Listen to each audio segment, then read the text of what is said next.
আরো যে ক্লিনিকগুলি আছে আমরা আগেতেই সিভিল সার্জন মহোদয়দের বলা আছে নিয়মিতভাবে ক্লিনিকগুলি ভিজিট করার জন্য যেগুলো অনিয়ম পাওয়া যায় বিরুদ্ধে অ্যাকশন নেওয়ার জন্য প্রয়োজন আমরা চিন্তা করে দিচ্ছি অনেক জায়গায়।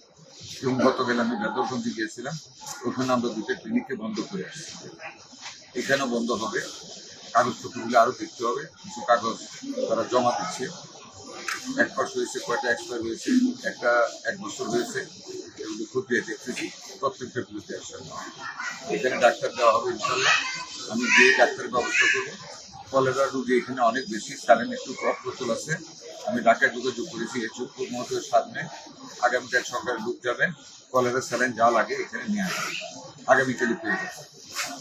আর anti rabies vaccine, anti snake venom সব যথেষ্ট পরিমাণ আছে, কোনো অভাব নেই।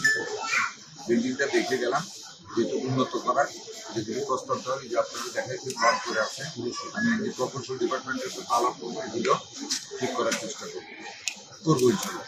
আপনারা জানেন এই বছর আমরা অনেক বাজেট পেয়েছি, আর প্রত্যেকটা জেলা সদর হাসপাতালকে যেগুলি 50 শয্যা আমরা 100 শয্যার উপর